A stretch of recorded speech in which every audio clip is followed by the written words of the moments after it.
Olá pessoal, tudo bem? Cleberson por aqui de novo. Hoje eu quero compartilhar um tema, basicamente, né, o assunto que a gente está trazendo para vocês, que é os conceitos do pensamento enxuto e da fazenda enxuta, ou grande enxuta, né, como queiram. Mas principalmente hoje eu quero direcionar a conversa para a turma do arroz, vamos dizer assim, né, para quem produz arroz e quem vive da produção do arroz, do beneficiamento do arroz. Eu tenho acompanhado alguns eventos, né, junto ao setor do arroz e lido uma série de matérias, de sites e revistas especializadas, e dois temas estão sempre nas pautas das conversas. Tá? Isso me chamou bastante atenção. O endividamento de quem é da área, né, quem trabalha com arroz, e os altos custos de produção, ou custos de produção, né, assim, não vou adjetivar por enquanto. Bom, a gente sabe, né, que o endividamento não é uma coisa que aconteceu de uma hora para outra, não é apenas de uma safra para outra. Isso é uma coisa que vem acontecendo durante muito tempo, já vem de uma longa data, vamos dizer assim. Né? E o que acontece é que muitas das vezes na próxima safra não se consegue recuperar aquilo.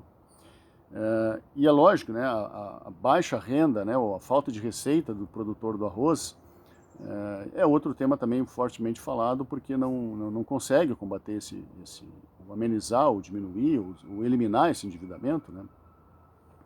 E até porque os custos de produção não mudam, ou se não mudam, ainda aumentam, certo? Então, isso me lembra uma história, né? Como isso não acontece da noite para o dia, isso me lembra uma coisa que aconteceu muito fortemente nos anos 90, que é o fenômeno da globalização. Por que eu estou falando isso? Né? Por que eu estou resgatando uma história de 30 anos atrás e desse evento? Para quem não lembra, ou se eu não comentei ainda com vocês, eu tenho um tio que ele produziu arroz durante muitos anos, né, na década de 70 e 80, né, e ele era uma referência na nossa família como uma pessoa bem-sucedida, um empresário bem-sucedido. Eu lembro que ele tinha várias granjas de arroz, ele tinha beneficiamento de arroz, ele tinha engenhos, né, e ele sempre foi um cara de muito sucesso e muito bem de vida em relação a isso. Só que de uma hora para outra isso mudou. Ele resolveu simplesmente deixar de trabalhar com arroz. Né? Isso não impactou só a vida dele, como impactou a vida de muita gente. E eu lembro que ele foi para outros negócios, ele resolveu focar em outras atividades, mas ele tinha uma experiência, tinha uma vida muito longa dentro da produção do arroz. E por que eu estou juntando uma coisa com a outra assim? Porque na década de 90, gente, havia uma situação antes da década de 90, antes das coisas mudarem para a globalização, vamos dizer assim. Quem produzia para um mercado basicamente regional, certo? E eu não estou falando só para quem é do agro, mas para quem é da indústria, por exemplo. Quem produzia alguma coisa, produzia para um mercado regional, né? Produzia para vender dentro do país ou dentro do estado, às vezes mesmo dentro da própria cidade, né? Não tinha essa questão do mercado aberto. E aí, basicamente, o preço do que a gente produzia, né, era uma fórmula bem simples. Né? O preço era igual ao lucro mais o custo. O lucro era intocável. A margem de lucro, aquilo que eu queria de lucro, era definido e ponto. E se era lucro mais custo, se o custo subia, o que eu fazia? Aumentava o preço. É uma forma matemática simples, simplória. Preço é igual ao lucro mais custo. O lucro não mexe, custo subiu, aumenta o preço. E assim foi durante muito tempo. Mas quando aconteceu a globalização na década de 90, o que acontece com as fronteiras dos países? Elas se abrem para receber concorrentes, produtos, né? E a gente, claro, a gente abre para exportação, então a gente tem uma oportunidade de exportação que não tinha antes, né? Mas também tem uma oportunidade para os concorrentes entrarem no nosso país e concorrerem com a gente no mercado. E eu vou lembrar uma coisinha bem fácil, para quem não recorda disso, vai se dar conta agora. Vocês lembram quantas marcas de automóveis e quais eram os modelos que a nossa sociedade consumia na década de 80, por exemplo, 30, 35 anos atrás? 30 anos, lembra? Eu lembro. Nós tínhamos 4 marcas basicamente de automóveis. Tá? Nós tínhamos o Fiat, com o Fiat 147, nós tínhamos a Volkswagen com o Fuca, as caminhonetes Brasília e Variant, certo? Lembram disso? Nós tínhamos a Ford com o Corcel e nós tínhamos a GM com o Chevette. Basicamente, esses eram os automóveis, os produtos consumidos na sociedade brasileira. Claro, existia alguma outra coisa. A gente vai falar, por exemplo, da GM tinha o Opala, né? E o Opala era para uma pessoa que tinha mais dinheiro, né? Que tinha condição de pagar por um carro melhor. Né? Esse tio meu que plantava arroz, ele tinha uma Opala Commodore, alguém lembra do Opala Commodore? Agora eu tô viajando o tempo aqui, né? Mas era quem tinha mais grana, assim, existia o Dodge também, lembro que tinha o Dojão, que a gente brincava que era um carro de magnata. Então tinha esses modelos basicamente. E se a gente resgatar para o dia de hoje, quantos que a gente tem? Com fábricas instaladas dentro do Brasil. Nós estamos falando aqui de mais de 20 marcas, possivelmente de automóveis e de modelos dos mais variados. O que aconteceu? Aconteceu a concorrência. Então aquela formulazinha que o preço era igual ao lucro mais o custo, ela mudou as letrinhas de lugar. O lucro agora é igual a preço menos o custo. O preço passou a ser definido pelo mercado, ele é estável dentro daquela condição que o mercado quer ou até menor. Então, se lucro é igual ao preço menos o custo, se o custo subir e o preço não mexe, o que acontece com o meu lucro? Exatamente, ele cai. E essa simples mexida de letrinhas na fórmula, né, que mexeu, eu tô simplificando demais isso aqui, mexeu muito com a questão custo. Então o custo, sim, é algo que ainda está na cabeça, né, e não é à toa, né, que eu vejo isso falar muito nas matérias, isso fala custo de produção, custo de produção do arroz, custo de produção do arroz. Isso está muito forte, isso continua sendo um entrave muito grande para quem produz. Né. Bom, como é que foi a nossa primeira experiência no agro, né? Quando a gente levou e começou a ter essa história do pensamento enxuto dentro do agronegócio. O projeto começou de uma forma simples, né? Depois de muitos anos trabalhando com pensamento enxuto dentro do mercado da indústria, é que a gente, quase que por acaso, foi convidado, junto com outro parceiro nosso, a entrar num projeto com uma empresa que tem suas fazendas na região norte e nordeste do Brasil. E o projeto não falava, não era especificamente trabalhar com lean farm, né, com a fazenda enxuta, mas era um processo de medir todas as operações de uma fazenda, né, eu estou falando de plantio, pulverização e colheita. Depois a gente analisou os dados do que a gente mediu, definiu-se um novo padrão, né? Então a gente questionou uma série de coisas que aconteciam nos processos da fazenda. Uma vez definido o novo padrão e consensado com a gerência, a gente passou a implementar as melhorias com as fazendas e treinar todos os envolvidos.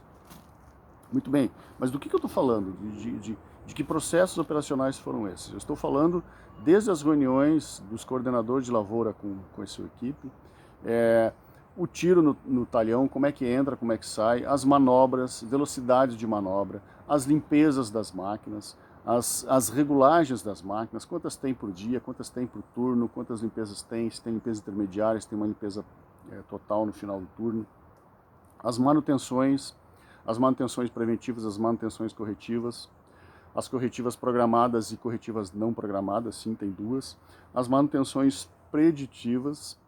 Para quem não sabe ou não está familiarizado com o termo, outra hora eu quero falar um pouquinho sobre manutenção de máquina agrícola e trazer essas manutenções. Enfim, todas aquelas atividades que faziam parte do dia a dia da fazenda em 3 culturas basicamente, que eram arroz, algodão e soja.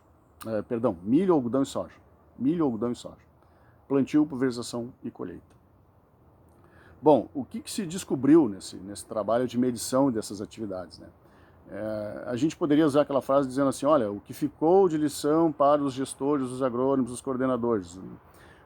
Poderia, mas não é essa frase, não é a que cabe para eles, porque eles sabiam, eles tinham consciência de que mesmo tendo uma série de processos padronizados dentro da sua fazenda, mesmo sendo uma empresa ajustada, uma empresa com muito padrão, com muito procedimento escrito, com muita coisa funcionando e muito bem, né? Obrigado, como se diz, ainda assim eles sabiam que tinham oportunidades de melhoria.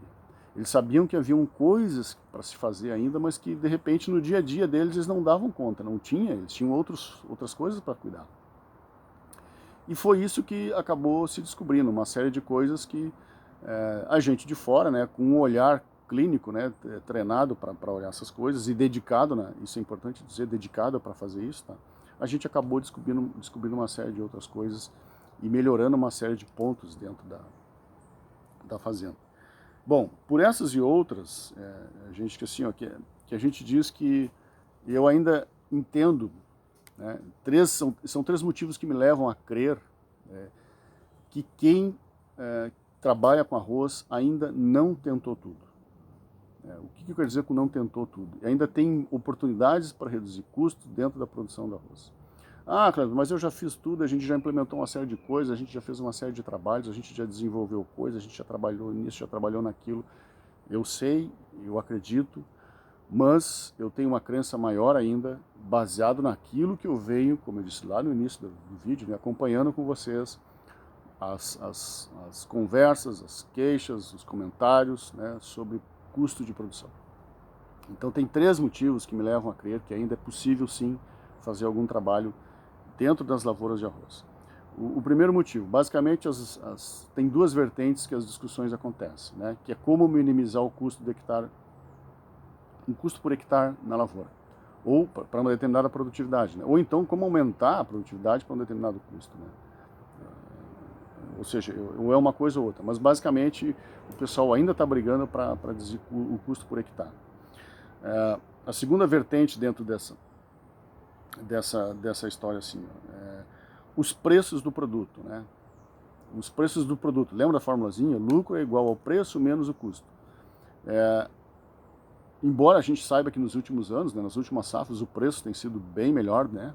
Então isso já tem sido bom, já tem sido uma coisa muito boa, mas ainda assim essas duas vertentes sempre bateram muito forte, né? Sempre foi muito motivo de discussão. Então como diminuir o custo por hectare hora, é uma das vertentes do motivo, e como ter sempre um preço, não falando de valor, estamos falando de preço, tá? O segundo ponto que eu acho importante é a questão da tecnologia, o quanto que as coisas mudaram, né? Se a gente começar a olhar para os cultivares, para defensivos, para fertilizantes, olha o que veio de tecnologia nas últimas décadas, olha o que isso melhorou no produto. E se a gente for falar de máquina agrícola, então, se a gente for falar de trator e colheitadeira, vamos comparar com uma máquina de 30 anos atrás. Olha como a tecnologia avançou vertiginosamente nesse setor. Mas será que isso foi suficiente? Será que isso ainda responde por tudo? Será que só a tecnologia de máquina responde? Ou ainda precisa fazer mais coisas? Outra coisa que eu acho importante, o terceiro motivo que eu acho também muito importante falar, que são os métodos tradicionais ainda no cultivo do arroz. As mesmas formas, os métodos conservadores com que ainda se produz arroz, né? Como é que a gente aceita que houve uma inovação nas máquinas agrícolas e não adianta, hoje não é uma escolha, né? Você não vai numa revenda de uma máquina, de uma marca conhecida aí, de uma montadora, e escolhe comprar uma máquina de 30 anos atrás. Talvez seu avô gostasse muito de um determinado modelo de trator, né? De um determinado modelo de colheitadeira, mas ele não consegue mais comprar aquela máquina, né? Se ele quiser. Hoje você tem tecnologia praticamente imposta, né? Essa máquina eu não tenho. Talvez ano que vem venha uma melhor, mas para trás não anda, né? Se já existe essa condição de máquinas melhores, de tecnologias melhores, em termos de equipamentos, será que não existem métodos melhores? Será que não existem métodos diferentes já disponíveis para serem aplicados numa lavoura de arroz? Sim, existem. Existem, e é por isso que eu acho que ainda não se tentou tudo. Por isso que eu acho que a turma do arroz ainda não tentou tudo para fazer em termos de diminuição dos custos da lavoura.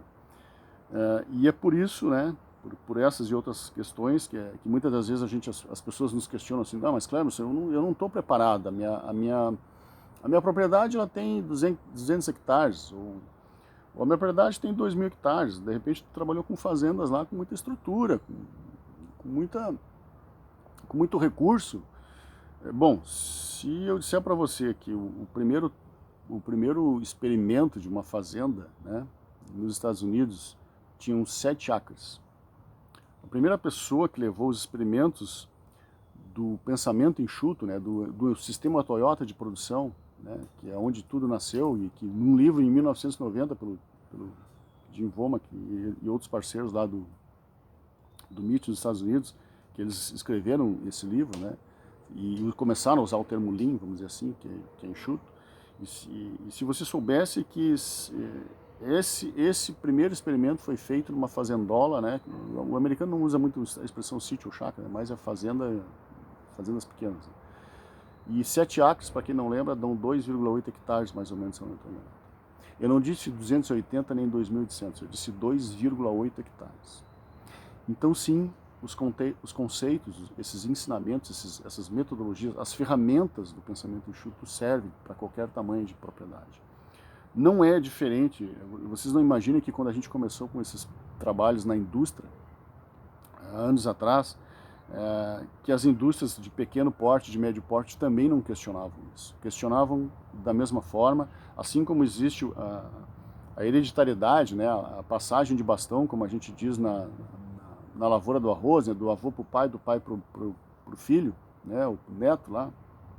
Isso também existe nas indústrias. Fábricas que foram construídas por alguém e que depois ficou para suas próximas gerações. Eles também, alguns, logo que ouviram essas metodologias, basicamente já de cara abraçaram, outros ainda esperaram um pouco, né? Aquela história, não, vou ver quem é que vai fazer primeiro, né? Vai ser que o cara se quebra lá, né, primeiro. Aí a gente já sabe que se dá ou não dá pra gente. E tem outros que ainda estão esperando até hoje. Mas, como diria William Deming, né? Não é preciso mudar. Sobrevivência não é obrigatória. Você não precisa ser forçado a mudar nada. Você muda se quer. O que a gente sabe que quem começa e entra numa jornada, né, do Lean, por que eu digo jornada? Né? O Lean não é uma drágia, não é um comprimido que você toma, né? O Lean Farming, ou a fazenda enxuta, a granja enxuta, não é um comprimido que você toma, agora eu tenho todos os meus processos medidos, controlados, etc, etc, eu estou com o Lean implementado, eu estou com a fazenda enxuta implementada. Não, isso não existe. E também não tem fórmula pronta nem fórmula mágica para qualquer propriedade. Cada caso é um caso. O que já aconteceu em muitas indústrias, quando a gente começou esse projeto, esse tipo de projeto, é que muitas das vezes a gente até já era chamado para, vem implantar o Lean aqui. A gente chega na empresa e descobre que não é possível, que tem que fazer uma outra coisa antes, que tem que preparar para a jornada Lean. E basicamente às vezes é um trabalho de estabilização e definição de padrões que não existem naquela empresa e que a gente precisa fazer. Então não é diferente numa propriedade agrícola. Cada caso é um caso, cada propriedade é uma propriedade, cada tamanho é um tamanho. Então talvez seja necessário fazer um trabalho antes, algum trabalho de padronização antes nessa propriedade. Então é isso que a gente deixa claro para todo mundo, que o Lean não é uma drágia, não é uma pílula que você toma e está resolvido os seus problemas. Isso é mentira. Quem disser que vai implementar e vai resolver tudo, está mentindo. Então, primeiro, precisa entender que é uma jornada, é um processo. E o que você descobre quando você entra com esses conceitos dentro da sua granja? Possivelmente vai acontecer um fenômeno muito engraçado. Você vai descobrir que tem uma granja escondida dentro da sua granja. Como assim, Clemson? Isso acontece nas indústrias também. O dono do negócio, o proprietário, né, ele acaba descobrindo que havia algo que nem ele enxergava. Não, mas eu já fiz de tudo, eu já implementei tudo, eu conheço cada palmo da minha terra. É verdade. Eu aprendi com meu avô, que eu aprendi com meu pai. É lógico que essa experiência não pode ser deixada de lado. A gente não pode simplesmente apagar isso. Tem todo um know-how por trás disso que a gente tem que manter. O que a gente propõe é agregar uma coisa diferente para obter um resultado diferente. É isso que a gente fala quando traz o pensamento enxuto para dentro de uma propriedade agrícola. E o arroz tem me chocado, porque eu tinha uma visão de que era a história do arroz por causa desse meu tio, né? E hoje eu vejo tantas matérias batendo, né, sobre custo e endividamento, custo de produção e endividamento. Então, quando se entra numa jornada Lean, isso é um processo, tá, gente? Isso não é de novo, não é uma fórmula pronta, isso é um processo, cada caso é um caso, cada propriedade, cada granja tem que ser estudada, né? Então, quando se entra nessa jornada, uma das primeiras coisas que você pode descobrir com esse trabalho é que tinha algo escondido lá dentro que nem você enxergava. Imagine você, que nem eu citei nesse exemplo, tá? Dessa propriedade que a gente trabalhou lá no norte do país, que por mais estruturada que estivesse, ainda assim se descobriram coisas diferentes. Então esse é o convite que a gente faz para vocês, isso que eu queria alertar e trazer para o pessoal basicamente que trabalha com arroz, é que a capacidade transformadora dessa metodologia de gestão, né, dessa filosofia de gestão, é realmente muito impactante e, e a gente ainda tem a esperança de que isso comece a ser adotado no agro muito mais fortemente do que ainda é. Isso ainda está engatinhando.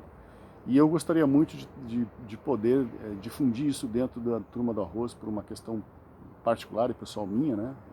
De ter vivido isso, esse mundo do arroz junto dentro da família, e também por tudo isso que eu venho lendo, ouvindo, e todas essas dificuldades por que passa o setor e que a gente vê sempre essas... e aí vai visitar o governador, e vai visitar Brasília, e pega deputado, e pega senador, e tenta isso, e tenta aquilo, e recursos, e etc, etc. O que eu acho? Eu acho que ainda tem coisa para se fazer dentro de uma granja. Eu acho que ainda dá para descobrir muita coisa e dá para melhorar bastante. Ok? Então esse era o recado que eu tinha para dar para vocês hoje. E nos vemos no próximo vídeo. Já segue o artigo falando um pouco mais desse assunto. E em breve a gente vem com outros temas aí para dividir com vocês, tá ok? Obrigado, um abraço, até a próxima.